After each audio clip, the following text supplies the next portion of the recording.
नमस्ते, film recaps में आपका स्वागत है। आज मैं एक जर्मन व्यंग्यात्मक कॉमेडी फिल्म के बारे में बताने जा रहा हूं जिसका नाम है look who is back. Spoiler आगे, जैसा कि आप बैलों की सीट पर देख सकते हैं। फिल्म की शुरुआत बर्लिन में द्वितीय विश्व युद्ध के दौरान कहीं सेट की गई है। शुद्ध हिटलर कपिल नाम के बिहेवियर कोच के साथ है। हिटलर ने लोगों की राजधानी को अभिवादन के इशारे से अपनी असहमति व्यक्त की। वह शिकायत करता है कि हालांकि नाजी सलामी का चलन पुराना है, लोगों को कम से कम बाकियों तक हाथ उठाने और सम्मान दिखाने की जरूरत है। फिर वह बताता है कि उसने अपनी मिट्टी को अपवित्र करने वाले दुश्मन की नींव को नष्ट करने के लिए मानवीय रूप से हर संभव प्रयास किया है। वह जर्मनों के अस्तित्व को समझ से बाहर है और यह चिंताजनक है कि वह यहाँ निम्नलिखित दृश्य में है। वह जंगल में कहीं जमीन पर उठता है। आकाश की ओर देखने पर वह देखता है कि दुश्मन के वायुयान गायब हैं और अनुमान लगाते हैं कि उन्होंने कुछ आराम किया होगा। अचानक एक गेंद उसकी ओर उछलती हुई आती है और उसकी तरफ रुक जाती है। वह खुद को उठाता है और झाड़ी के सामने एक इमारत की ओर बढ़ता है। उसके बाद 3 छोटे बच्चे उससे संपर्क करते हैं जिन्होंने उससे सवाल किया कि क्या वह ठीक है। हिटलर उन्हें देखता है और सोचता है कि वे राष्ट्र का भविष्य हैं। फिर वह उनसे सड़क पर जाने का रास्ता पूछता है। उसी पल एक रिपोर्टर फैबियन सावित्स्की बच्चों को अपने कैमरे से फिल्मा रहा है जिसे हिटलर ने स्क्रीन के दूर किनारे पर देखा है। वह अपनी सेना की टोपी उठाता है और खुद से कहता है कि उसे जाना चाहिए। बनकर हिटलर का डर सड़क पर आ जाता है और मोनोव्हील बाइक की सवारी करने वाले लोगों से चकित हो जाता है। वह देखता है कि लोग उसे अपने कैमरों में कैद कर रहे हैं और व्यक्त करते हैं कि हालांकि मलबा चला गया है, लोग पागल हो गए हैं। तब वह एक आधुनिक कार महसूस करता है, अपना हाथ खरीदता है और खुद से सवाल करता है, अगर वह कोमा में पड़ गया और जीत से चूक गया। उसे पता चलता है कि वह अपनी स्थिति से पूरी तरह अवगत नहीं है और अधिक जानकारी एकत्र करने के लिए खुद को सचेत करता है। फिर वह एक आदमी से चांसलर के स्थान के बारे में पूछता है, लेकिन वह व्यक्ति उससे एक तस्वीर के लिए पूछता है। जैसे ही लोग उसके पास आते हैं और बारी बारी से तस्वीरें लेने के लिए कैमरों की फ्लैश से वह परेशान हो जाता है। अपने आसपास की असामान्य घटनाओं से भ्रमित उन्होंने निष्कर्ष निकाला कि इस जगह पर कुछ हाथ से निकल गया। जैसे ही हिटलर दूर चला जाता है, वह एक महिला को अपने फोन पर जर्मन में बोलता हुआ पाता है। वह करीब आता है और उससे वर्तमान तारीख के बारे में पूछता है, लेकिन महिला घबरा जाती है और अपनी आंखों पर स्प्रे कर लेती है। हिटलर रोता है और दर्द होता है क्योंकि उसकी आंखें लाल हो जाती है और उसकी दृष्टि धुंधली हो जाती है। वह ठोकर खाता है और पास की एक अखबार की दुकान में चला जाता है। कागज पर लिखी तारीख 3 अक्टूबर 2014 को देखकर वह चौंक जाता है और एक ही बार में जमीन पर गिर जाता है। कहीं और एक टीवी स्टेशन के कोने के मालिक ने श्री क्रिस्टोफ सेनसेनब्रेने की डिप्टी हेड के रूप में उत्कृष्ट कार्य के लिए प्रशंसा की। वो एक उच्च समाधान का प्रस्ताव करता है, लेकिन इसके बजाय एक अन्य कार्यकर्ता की घोषणा करता है जिसका नाम मिस कैचिया बेलिनी है, जो प्रबंध निदेशक के रूप में है। इससे क्रिस्टोफ हैरान और असंतुष्ट है। वो अपने कार्यालय में आता है और फैबियन नामक एक संघर्षरत फिल्म निर्माता पर अपना गुस्सा निकालता है। फैबियन अपने बॉस को समझाने की पूरी कोशिश करने के बावजूद गार्डों द्वारा उसे निकाल दिया जाता है और बाहर निकाल दिया जाता है। कुछ देर बाद हिटलर नई दुकान पर उठता है और मालिक से तारीख के बारे में पूछता है। वह पुष्टि करता है कि यह वास्तव में 2014 है और हिटलर के सवालों को भ्रमित करता है कि क्या दुकानदार ने उसका अपहरण कर लिया है और उसे संदेह है कि यह सब दुश्मन की सीक्रेट सर्विस की चाल है। वह दुश्मन के लिए काम करने पर दुकानदार को जान से मारने की धमकी देता है, लेकिन दुकानदार उसे चॉकलेट का बार देता है। इसके बजाय हिटलर काफी मशक्कत के बाद उसे खोलता है और उसे सूंघता है। वह इसे औद्योगिक रूप से दबाया हुआ अनाज घोषित करता है और दुकानदार से सवाल करता है कि क्या अभी भी रोटी की कमी है। दुकानदार हिटलर से पूछता है कि क्या वे एक अभिनेता के लिए उसे भूलकर पास में कहीं एक वृत्तचित्र फिल्मा रहे हैं। फिर दुकानदार कहता है कि वह बिल्कुल उस डर की तरह दिखता है जिसका हिटलर जवाब देता है कि वह डर है। उसके बाद हिटलर तुर्की का अखबार देखता है और पूछता है कि दुकानदार के पास शेरमर है या पेंजर बार है, तो दुकानदार कहता है कि उसके पास तुर्की के ज्यादा ग्राहक हैं। बर्लिन में तुर्की के लोगों की मौजूदगी से हिलेरी हैरान है। फिर वह अखबार से जानकारी इकट्ठा करना शुरू करता है। इसे पढ़ते समय वह मानता है कि उसने अतीत में युद्ध नहीं जीता था और जर्मनी को गीले नूडल का करिश्मा रखने वाली अनाड़ी महिलाओं के हाथों में दे दिया गया था। वह आगे पोलैंड के अस्तित्व पर शोक व्यक्त करता है और युद्ध को कुल बर्बादी के रूप में समाप्त करता है।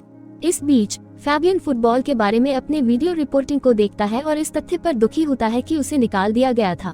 चिंता न करें फैबियन, कुछ वर्षों में आपको YouTube पर नौकरी मिल सकती है। उसकी माँ उसे शांत करती है और उसे वीडियो को रोकने के लिए कहती है कि हिटलर के पीछे फैबियन एक ऐसे व्यक्ति की खोज पर खुश है जो हिटलर के समान दिखता है।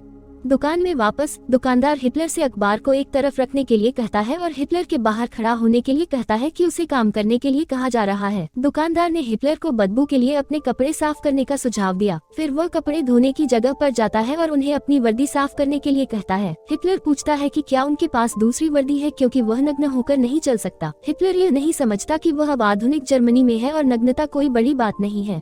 इसके बाद हम देखते हैं कि हिटलर जीन्स और हिटलर की बस में स्वेटर के साथ नए तहखाने में जाता है और दूसरी ओर फैबियन किसी तरह उसे ढूंढने में कामयाब रहा है और दुकान में उसका इंतजार कर रहा है।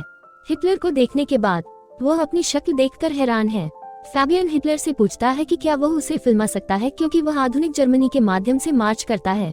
हिटलर इस विचार से सहमत है।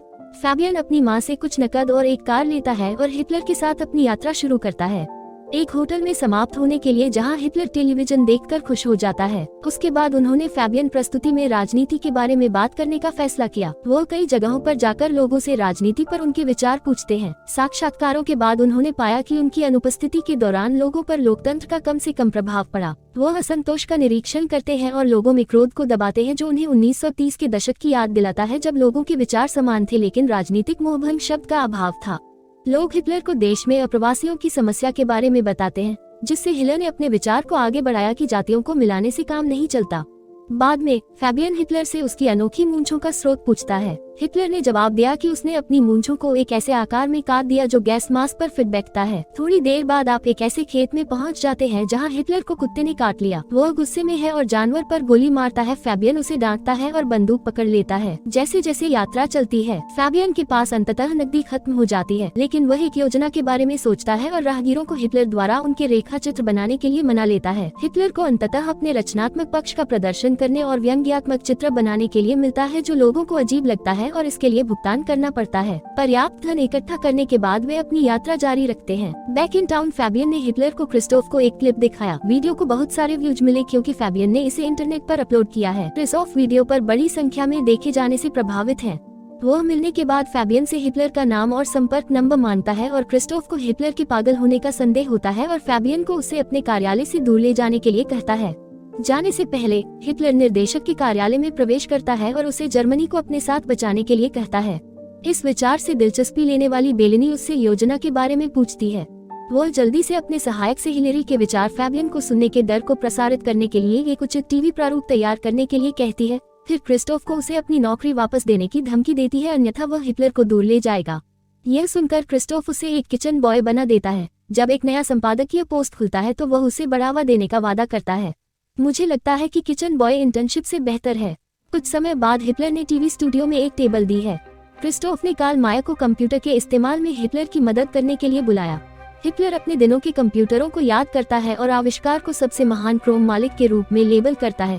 हिटलर को ईमेल करने के लिए साइन अप करने का प्रयास करता है, लेकिन उसे सूचित करता है कि उसका नाम पहले से ही हिटलर के नाम को चुरा रहा है और उसे नए रीच की चांसलर का उपयोग करने के लिए कहता है। उसे ये पसंद आया। क्रिस्टोफ हिटलर को एक लाइव कॉमेडी शो वो ड्यूट पर रखने की योजना बना रहा है। वह अभी भी नमकीन है क्योंकि बिलिनी को उसकी जगह पदोन्नति मिली। उससे और उसके लिए परेशानी पैदा करने का इरादा रखता है। वह यहूदियों पर व्यंग्यात्मक चुटकुलों के माध्यम से नस्लवाद को बहस में लाना चाहते हैं और हिटलर को बाहर करना चाहते हैं। शो शुरू होता है और मेजबान विगमैन हिटलर को मंच पर बुलाता है। दर्शक हिटलर की उपस्थिति के बारे में गपशप करते हैं, लेकिन जब हिटलर दर्शकों को देखता है तो हॉल पूरी तरह से खामोश हो जाता है। हिटलर जल्द ही चुप्पी तोड़ देता है, लेकिन पंक्तियों को पटकथा के रूप में नहीं पढ़ता है। वह बताते हैं कि उन्हें अप्रवासियों के बारे में एक चुटकुला सुनाना है, लेकिन वह ऐसा नहीं करने जा रहे हैं। उनका कहना है कि टीवी इंसान का एक महान आविष्कार है, लेकिन शो ने हमारी बकवास को स्पष्ट रूप से प्रसारित किया। हिटलर ने अभी तक गेम ऑफ थ्रोन्स नहीं देखा था। वह गरीबी और बेरोजगारी जैसी समस्याओं पर रोशनी डालता है और भविष्यवाणी करता है कि देश के लोग रसातल की ओर बढ़ रहे हैं। यह ध्यान दिए बिना कि हिटलर न केवल रसातल के प्रसारण तक टीवी के खिलाफ लड़ने की कसम खाता है, बल्कि जब तक वह उन पर काबू पाने में सफल नहीं हो जाता। हर कोई इस विचार को पसंद करता है और उसके लिए ताली बजाता है।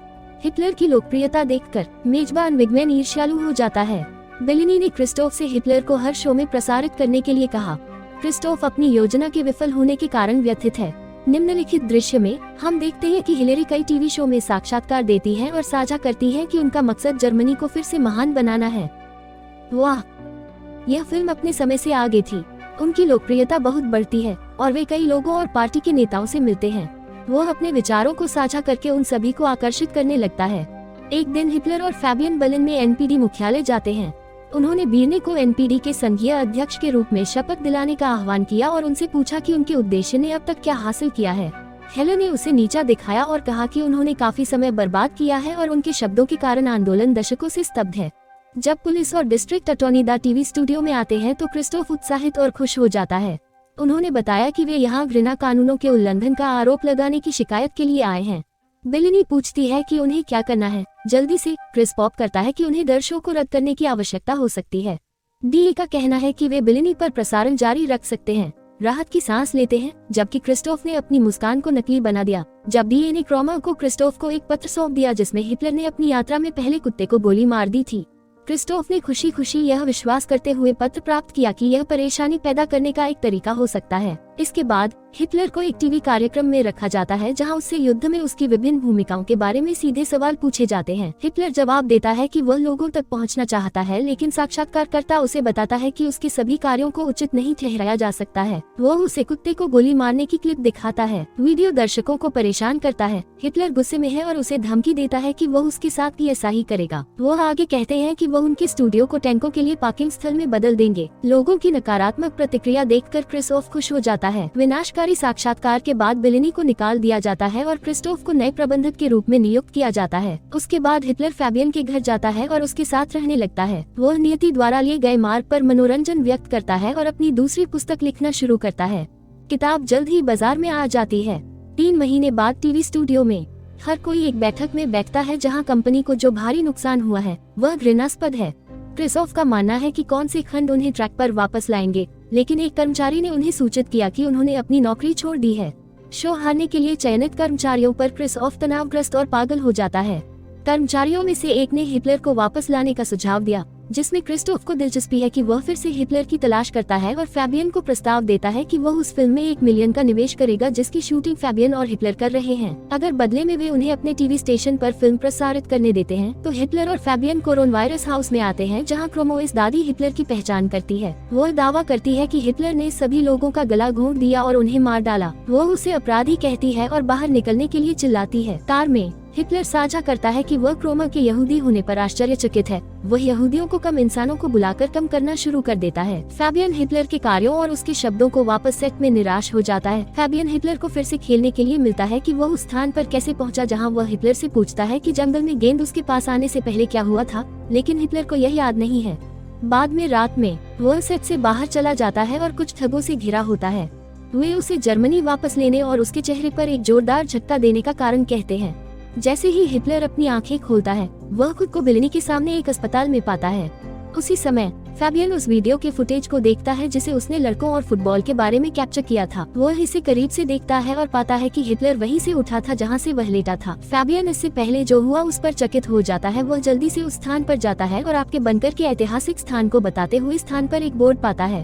फैबियन अस्पताल जाता है, लेकिन हिटलर बिलिनी नहीं पाता है कि वह कहता है कि वह शूटिंग सेट पर जा रहा है। फैबियन ने खुलासा किया कि वह असली एडोल्फ हिटलर है, लेकिन बिलिनी उस पर विश्वास नहीं करती है। फैबियन पागल हो जाता है और अपने सिद्धांत को उन्मादपूर्ण ढंग से समझाने की कोशिश करता है। गार्ड ने उसे पकड़ने की कोशिश की, लेकिन वह भाग गया। फैबियन फिर सेट पर पहुंचता है और हिटलर पर बंदूक तानता है। जब उनसे उनकी पहचान के बारे में पूछा गया तो हिलेरी ने बताया कि उन्होंने कभी किसी और के होने का दावा नहीं किया। फैबियन का कहना है कि हिटलर अपने प्रचार से लोगों को बेवकूफ बना रहा है, जिस पर हिटलर जवाब देता है कि लोगों ने एक ऐसा नेता चुना जिसने 1933 में अपने पूरे विचार को खुले तौर पर साझा किया। फैबियन हिटलर को अपनी बंदूक के साथ इमारत के शीर्ष पर ले जाता है। वो हिटलर को घेरता है और उसे घोषित करता है राक्षस। बदले में हिटलर यह कहते हुए ताली बजाता है कि आम लोगों ने एक असाधारण व्यक्ति को चुना और देश का भाग्य उसे सौंप दिया। वो बताते हैं कि लोगों ने उन्हें इसलिए चुना क्योंकि वे अपने भीतर के दिलों में समान मूल्यों को धारण करते हैं। और फैबियन ने हिटलर को गोली मार दी, जिससे वो सड़क पर इमारत से गिर गया। जल्द ही फैबियन हिटलर की आवाज सुनता है जो कहता है कि कोई भी जर्मन उससे छुटकारा नहीं पा सकता है। और हिटलर, जिसे अभी नीचे फेंका गया था, फिर से इसके ठीक पीछे दिखाई देता है। तभी बिलना स्टूडियो में कट के लिए कहती है और सभी शूटिंग के लिए चीयर करते हैं। पता चला कि यह सिर्फ एक फिल्म की शूटिंग थी और एक यादृच्छिक अभिनेता फैबियन हिटलर की भूमिका निभा रहा था, जो सभी को उन साथियों को याद करने के लिए कहता है जो उनके साथ नहीं हो सकते। कहीं और क्रोमा रो रहा है। फैबियन को मानसिक वार्ड में एक छेद के माध्यम से देखकर हिटलर और बिलेना फिल्म के उछाल के बाद लोगों को ऑटोग्राफ और साक्षात्कार देने में व्यस्त हैं, क्योंकि वे एक कार से गुजरते हैं। सड़क पर लोग हिटलर के दीवाने लगते हैं और सम्मान के साथ उनका अभिवादन करते हैं। इस तरह के और वीडियो के लिए सब्सक्राइब करें, नोटिफिकेशन चालू करें और चैनल को मदद करने के लिए एक लाइक छोड़ें। देखने के लिए धन्यवाद।